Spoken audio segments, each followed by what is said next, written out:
The best entry-level street fighter, and I'm talking about back in 2012, was undoubtedly the NS200. It was quick, it handled well, and looked like $1 million. And from the saddle of my 220, it looked like a new revolution in the Pulsar family.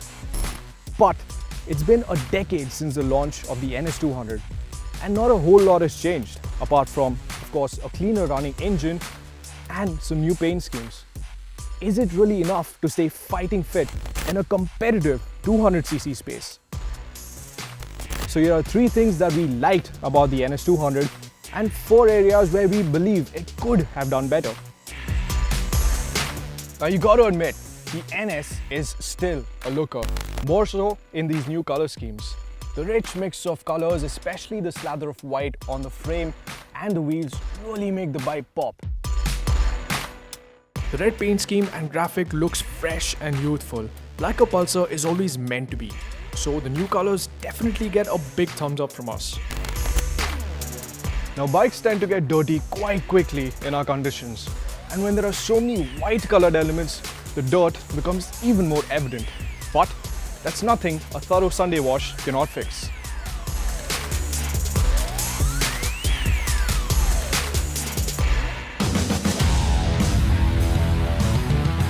The good bit about the NS is that it hasn't lost out on its brash nature. It's quick, lively, and exciting. That's the feeling that you get when you're ringing the throttle and for 7,000 RPM, the engine goes into beast mode. The feeling is almost addictive, egging you to push harder to get the most out of the engine. So, thankfully, the BS6 changes haven't strangled the NS's nature or its voice. It's properly sporty. It doesn't just feel fast, it is fast in our performance runs as well. The new bike is almost a second quicker than the BS4 bike we tested earlier.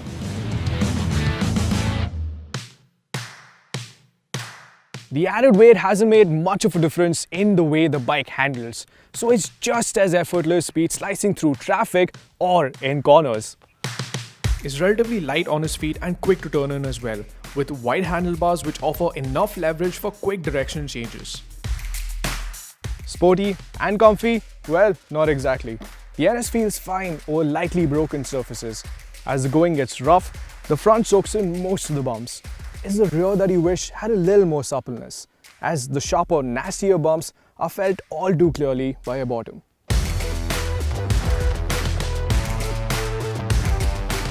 Yes, the NS shows it's ready to raise DNA even today, but it feels a bit awkward at lower speeds. So trotting along at low speeds at higher gears isn't really possible here. You really need to work the gearbox to keep the motor in its sweet spot. You can't just kick it into 5th or 6th and relax after a tiring day at work. And it does buzz a bit too. The motor doesn't feel gruff while sitting between 90 to 95 out on the highway, but anything higher or lower and it doesn't really feel at ease. Even the BS6 200 Duke that we rode last year had its vibrations more in control. City fuel efficiency has improved, but that's mostly down to the inclusion of fuel injection, which has improved the fueling to a great extent.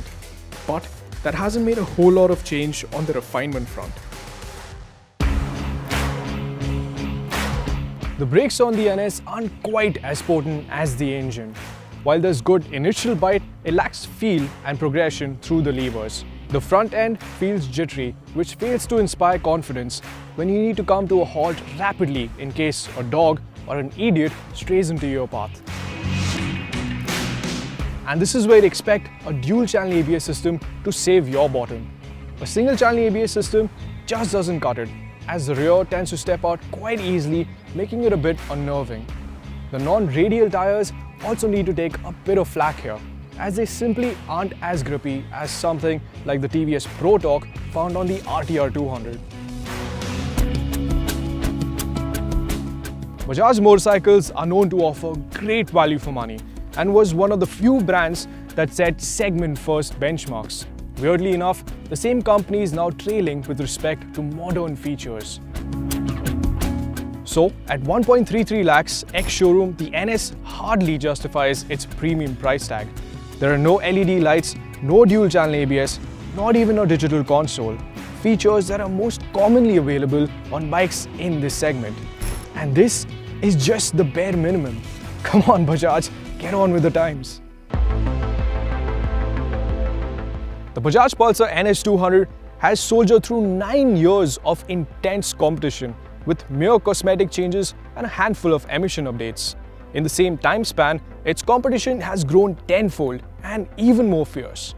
The NS's armor has more chinks that are even more exposed. Pricing, features and ease of use are no longer its strong point.